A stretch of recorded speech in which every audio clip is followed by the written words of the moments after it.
Imagine an America where many people didn't lock their doors. Not because they forgot, but because they simply didn't think they needed to. Kids rode their bikes all around the neighborhood all day, and a few scraped knees were no big deal as long as they came home when the streetlights turned on. With just a few coins in their pockets, they had enough to buy candy soda and still have money left over. There were no smartphones, no internet, and if you wanted directions, you had to unfold a map as big as a blanket. But strangely enough, life back then seemed much more relaxed and fun. Today we're going back to the 1950s to explore 31 details that once felt completely normal, but now sound almost unbelievable. Story 1. Nobody really worried about locking the door. There was one pretty interesting detail about life back then that many people today would probably find a little hard to believe. In many quiet neighborhoods, locking the front door simply was not on the list of things people needed to do before leaving the house. You went to the store, went to work, or stopped by a neighbor's house for coffee, and sometimes the front door was just left that way. Neighbors might stop by just to return the ladder they had borrowed the week before. They would walk into the yard, put the ladder back where it belonged, and sometimes even knock on the door and call into the house out of politeness. Some people would even leave a freshly baked apple pie on the kitchen table and quietly head back home. If the whole family was away for a few days, the house key was often hidden right under the front doormat. Today that sounds pretty risky, but back then, trust between neighbors was simply a very normal part of everyday life. Story 2. Children could walk to the store by themselves. Another detail of life back then was pretty interesting too. A child could hold a few coins in their hand and walk alone to the neighborhood grocery store. No phone to track their location, and no adult needed to come along. Mom would simply say, "Go to the store and get me a loaf of bread and a bottle of milk." And just like that, the mission began. The child would walk a few blocks, step into a store where the shopkeeper often knew their whole family place, the money on the counter, and receive the bread and milk in return. Sometimes there were even a few coins of change jingling in their pocket, but that trip was not just about buying groceries. It was one of the first lessons in responsibility in doing one small task for the family on their own. And if there were a few cents left over, the child might even buy a piece of candy. Today that sounds a little worrying, but back then it was simply a very normal part of childhood. Story 3.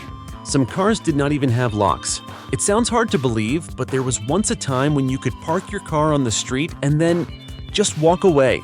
No pressing a lock button, no checking again. You simply closed the car door and went into the store to buy what you needed. The reason was pretty simple. Many cars back then were not even equipped with door locks. Some people even left the keys right under the sun visor or in the glove compartment for convenience. The idea was that when they came back, they could just open the door and drive away. Cars back then were pretty simple. 2 long bench seats, a radio with slightly crackly music, and a steering wheel that got as hot as a frying pan if the car was parked in the sun. But even so, they were still a source of pride for many families. Today, leaving your keys in the car would probably be the fastest way to find out how your insurance company reacts. But believe me, the next thing might surprise people even more. Story 4. A bag of candy cost just a few cents. There is one childhood memory that many people still remember very clearly. It is the feeling of holding a few coins in your hand and walking into a small neighborhood store to buy candy. With just a few cents, a child could leave the store carrying a whole bag of colorful sweets. Soft caramels that stuck to your teeth, cool mints, or chewy candies in all kinds of shapes.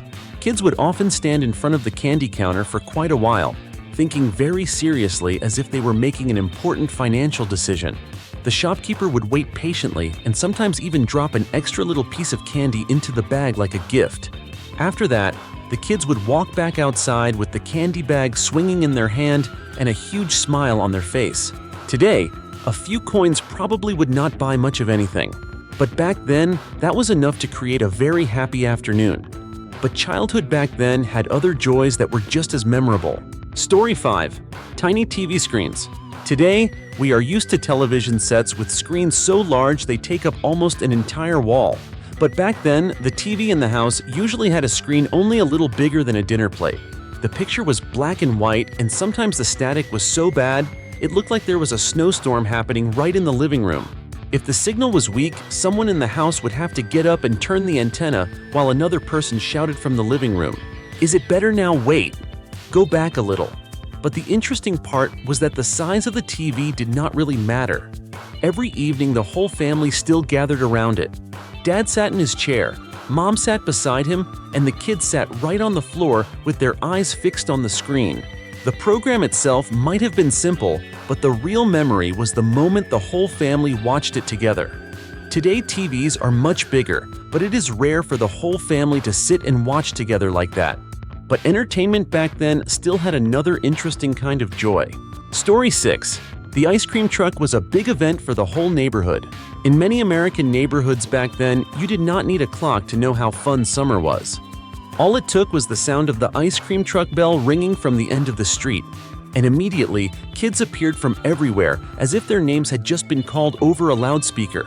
One kid ran barefoot out of the yard, another frantically dug through their pocket for a few coins. Some were even running while shouting into the house, "Mom, the ice cream truck is here," like it was the biggest breaking news of the day. The ice cream truck stopped. The little window opened and a line of children quickly formed. Each one held a few coins and stood there thinking very seriously in front of the menu board. Popsicle ice cream cone, or the one with the red and blue colors that looked like it came from another planet. In just a few minutes, the whole street became lively, and when the ice cream truck drove away, the kids went back home with sticky hands full of sugar, but happy faces. Story 7.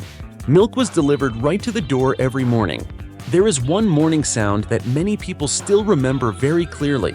Not an alarm clock and not the radio. It was the soft clinking of glass bottles touching each other outside the front door. While people were still asleep, the milkman had already driven down the street and placed a few cold bottles of milk right on the front step. No need to ring the bell and no need to call ahead. He just set the milk down and moved on to the next house. In the morning, when you opened the door, you would see the bottles of milk with a thick layer of cream floating on top. Some children even liked to gently shake the bottle before carrying it into the kitchen as if that was the most interesting part of the morning. After the milk was used, the glass bottles were washed and placed back outside the door. The next day, the milkman would come back and collect them to be used again. Today, milk usually comes from the supermarket, but back then, milk practically found its own way right to your front door. Story 8. The child sitting closest to the TV was the remote control. Today, all it takes is one press of a remote button to change the channel. But there was once a time when the remote control was simply the child sitting closest to the TV. Television sets back then had a few knobs on the front. If you wanted to change the channel, someone had to stand up, walk over, and turn exactly the right knob. And that job was rarely assigned to an adult. Dad was sitting on the sofa, Mom already had her hands full, so the familiar line would usually be heard, "Hey, get up and change the channel for me." The child closest to the TV instantly became the family's technical support department. One twist of the knob and the picture jumped from one program to another. Sometimes the child even had to adjust it again after turning a little too far. But the most memorable part was still the moment when the whole family watched TV together. Today, televisions are much smarter, but back then, the remote control was simply a child sitting on the floor. And the next thing might surprise you even more. Story 9. Mr. Potato Head needed a real potato. There was one very famous toy that many people still remember, but its first version was a little different from what children today might imagine. When Mr. Potato Head first appeared, the toy box did not include an actual potato. Inside there were only plastic eyes, a nose, a mouth, and a few accessories. The rest, you had to find it in the kitchen yourself. That's right, kids would take a real potato and stick the plastic parts into it to create a funny little face. Each child could come up with a completely different character. Sometimes that potato had originally been set aside by Mom for dinner, and discovering that it suddenly had 2 eyes and a giant nose could be a bit of a surprise for her. But that kind of simple creativity was exactly what made the toy so special. And the interesting thing is, childhood back then still had many other unique toys too. Story 10. Every trip needed a paper map. Before GPS or maps on phones existed, every trip began with a familiar little ritual. The family would spread a large paper map across the kitchen table and plan the journey together. Dad's finger moved slowly over the map, pointing out each road and small town. The kids watched closely as if the whole family was about to head off on a real expedition. Of course, paper maps were not always easy to read. Sometimes you had to fold and unfold them several times just to find the right spot. And if you happened to take a wrong turn, the whole family might drive a few extra miles before realizing it. But the funny thing was, many of the most memorable trips began with exactly those wrong turns. Today, GPS can guide you with accuracy down to the exact meter. But back then, a paper map and a little sense of adventure were enough. Story 11. Radio Flyer Wagon. If you walked past a neighborhood back then, there was one thing you were almost guaranteed to see somewhere on the sidewalk. It was the famous little red wagon called the Radio Flyer. This small wagon had metal wheels that clattered every time it rolled. But for kids, it was not just a simple wagon. Children used it to carry toys, pets, or sometimes even their younger sibling. And with enough imagination, that red wagon could become almost anything. One day it was a pirate ship, the next day it turned into a fire truck, and the day after that it might be the fastest race car in the neighborhood. That simple wagon created countless little adventures right outside the front door. Today toys are far more advanced, but sometimes all it took back then was a wagon and a good imagination to fill an entire afternoon. And believe me, childhood back then still had plenty of other surprises. Story 12. Kids played outside all day. Today, children are often pulled into phones, tablets, or video games, but back then, entertainment was much simpler. Go outside and play from morning until evening. The only rule was to come home when the streetlights turned on. The streets became one giant playground. Kids rode bikes, jumped rope, played baseball, or ran around with their friends. Every day was a small adventure full of laughter and a few scrapes that felt like childhood badges of honor. Sometimes children combined toys like a radio flyer wagon or a ball to invent brand new games. No technology needed, just a spirit of adventure and endless imagination. Today it is hard for kids to experience that kind of freedom. But back then, playing outside all day was the greatest joy and became a memory people never forgot. And the next thing might make you laugh when you remember childhood. Story 13. Sunday dinner was not something you skipped. There was one family tradition that many people still remember very clearly. It was Sunday dinner. This was almost like the family's official gathering. Grandparents arrived early. Aunts and uncles brought food. The kids ran all over the house like they were taking part in a tiny marathon. And the kitchen stayed as busy as a restaurant during peak hours. The dinner table was usually packed roast meat, mashed potatoes, vegetables, and sometimes even the famous dessert. Jell-O wobbling on a plate. Not everyone actually liked Jell-O, but somehow it always showed up anyway. What mattered was not just the food. It was the lively conversation, the stories being told for the 10th time, and the laughter filling the whole house. Today, everyone is much busier. But back then, Sunday dinner was almost something nobody missed. And the next thing shows even more clearly how connected life was back then. Story 14. Small neighborhood grocery stores. Another detail that made life back then feel very different was the small neighborhood grocery store. They were not huge like today's supermarkets, but they had something special. The people there knew exactly who you were. The person behind the counter might call you by name the moment you walked in. They even knew your parents' names and sometimes would ask, "How is your mother doing these days?" These stores did not have hundreds of endless aisles, just a few simple shelves with bread, milk, candy, and a handful of familiar items. But what really mattered was the sense of closeness. People did not just stop by to buy things. They stayed a few extra minutes to chat, ask about neighbors, or share a small story from their day. Today, supermarkets are much larger, but those little stores made the whole neighborhood feel more connected. And the next thing shows even more clearly just how simple life was back then. Story 15. The soda fountain was the teen hangout spot. If you wanted to find teenagers after school, you did not have to look very far. You just had to stop by the town soda fountain and you were almost guaranteed to find them there. The long swivel stools at the counter were always occupied. One group of friends ordered soda, another ordered milkshakes, and someone was always trying to decide between chocolate and vanilla. In the corner, the jukebox kept playing music. Every now and then, a popular new song came on, and the whole table started tapping along like they were at a tiny concert. The soda fountain was not just a place to get a drink. It was where friends met, talked about their day, and sometimes even where a first awkward date began. Today, teenagers usually meet online, but back then, everything happened right there at that little counter. And the next thing shows even more clearly how fun entertainment was back then. Story 16. The Brownie camera. There was one small item that helped many families preserve their most memorable moments. It was the Kodak Brownie camera. This camera was very simple.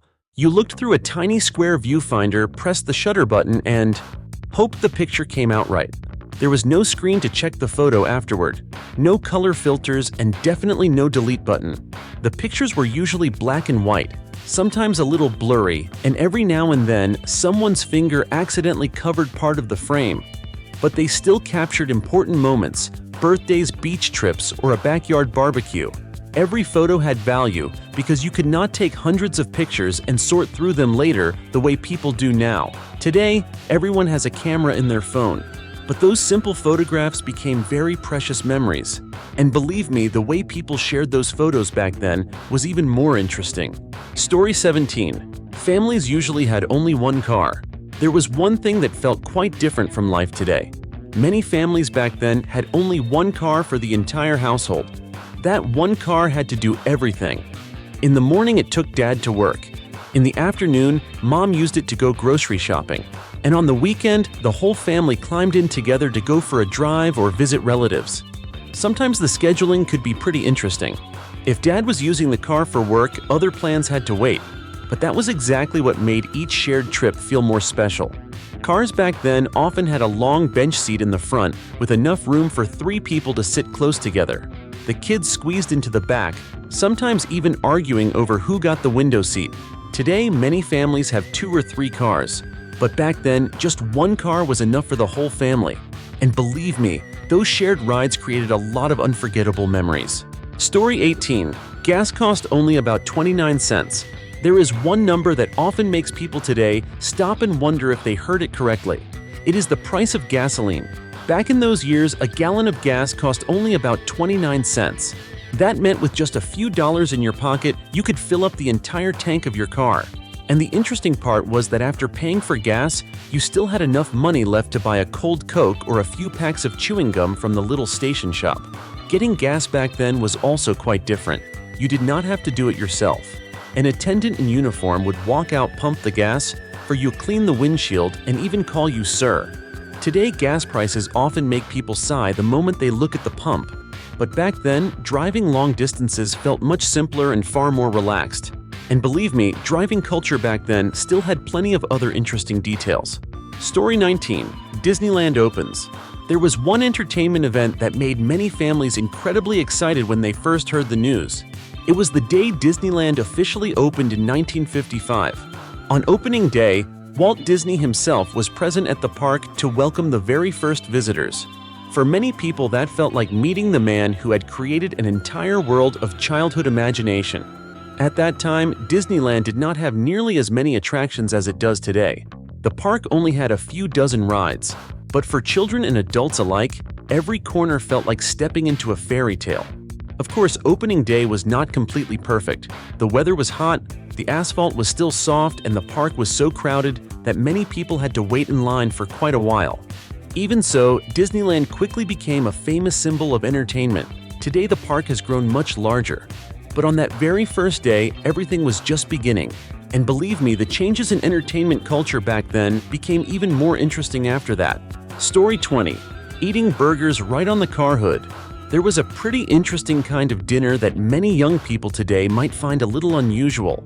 It was eating burgers right on the hood of a car. Back then, many drive-in restaurants did not have indoor tables. You drove up, ordered from the window, and received your food on a simple tray. And just like that, dinner began. Right next to your car. A hot burger, crispy fries, and a cold soda. Some people placed the tray on the car hood, while others leaned against the car door and ate while talking. Bright neon lights, music playing from the jukebox inside the restaurant, and a parking lot full of shiny cars. All of it created a scene that was very much a part of American car culture. Today, most people eat inside a restaurant or take their food to go. But back then, the parking lot was sometimes the dining room. And the next thing shows even more clearly how simple and fun life was back then. Story 21. Long road trips. There was one style of travel that many families still remember clearly. It was the long road trip along old highways. Back then, the modern highway system was not yet as complete as it is today. That meant trips often took more time with plenty of small roads and unfamiliar towns on the map. the whole family would sit in the car for hours. Kids stared out the window, counted road signs, or asked the familiar question, "How much longer until we get there?" Sometimes the car would stop at a little gas station or a roadside diner, and those unexpected stops often created some of the funniest stories from the trip. Road trips back then were not just about arriving at the destination. They were about the journey itself, filled with conversation and laughter. Today, everything moves much faster, but those slower trips created memories that lasted a very long time. Story 22. The Chevy Bel Air.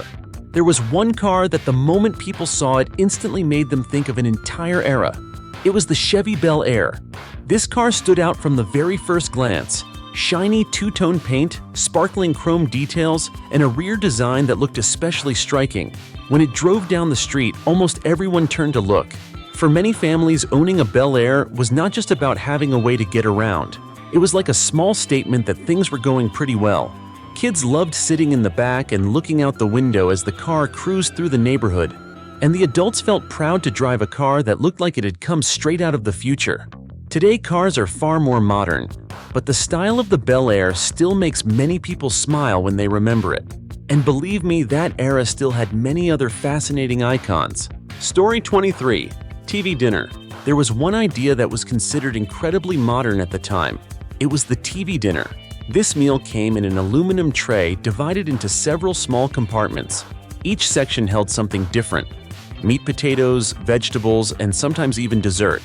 All you had to do was put the tray into the oven, wait a little while, and dinner was ready.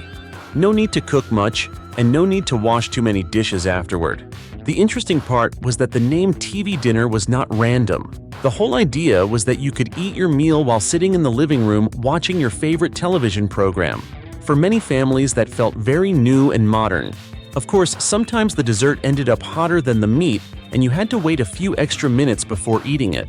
But even so, the TV dinner still became a small symbol of convenient living.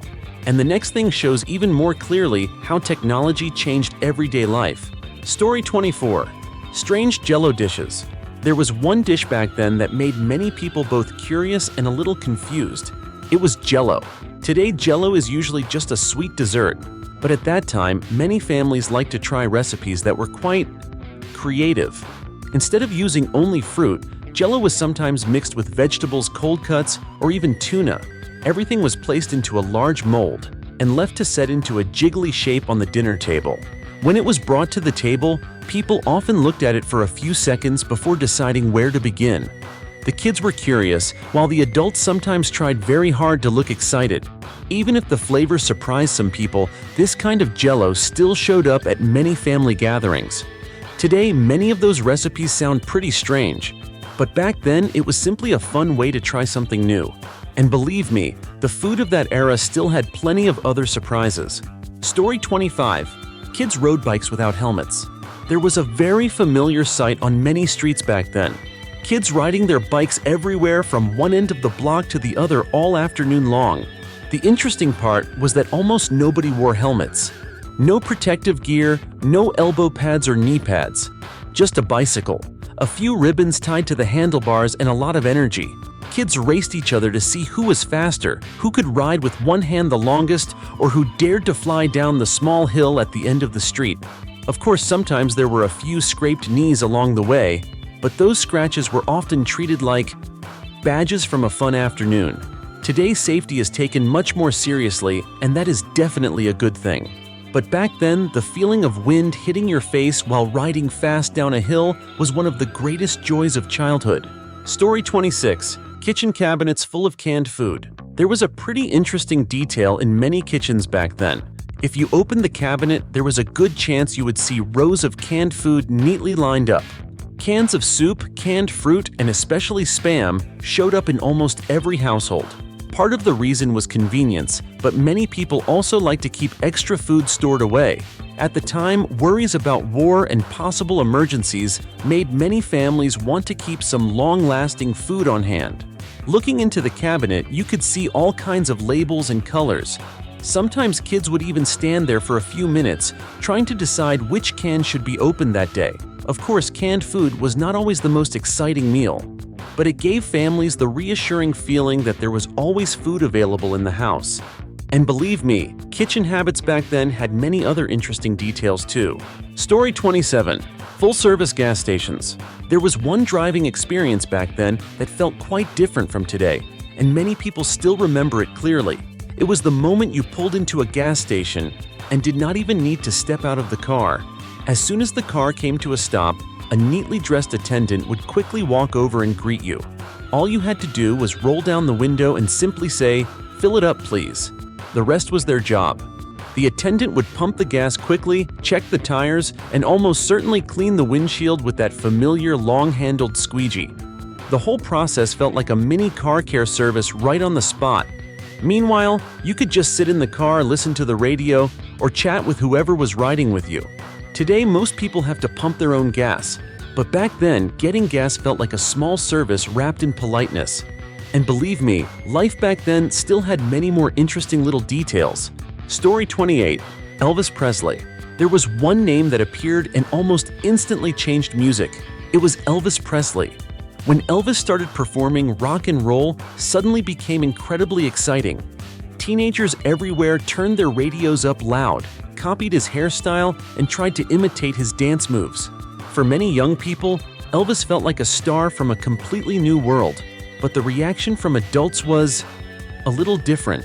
Some parents looked at Elvis's famous hip-shaking performances and felt pretty worried. Some even said the music was too loud and too rebellious. Of course, that only made teenagers like Elvis even more. His songs quickly spread across radio stations and dance parties everywhere. Today, Elvis is still remembered as an icon of music. And believe me, youth culture back then had many other interesting moments too. Story 29. Open heart surgery.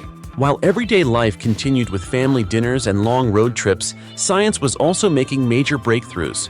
One of those breakthroughs was the first successful open heart surgery.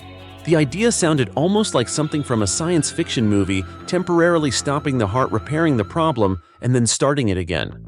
But with the invention of the heart-lung machine, doctors were finally able to do it. For many people at the time, the news felt both incredible and a little frightening.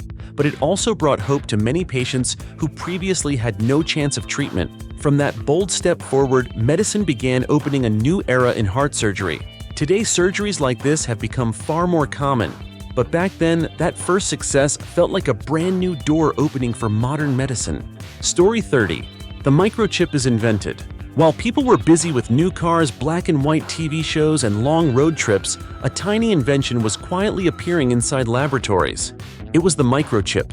In the late 1950s, scientists created a very small piece of material that could hold multiple electronic components inside it. At first glance, it did not seem very special. In fact, at that time, most people hardly noticed it.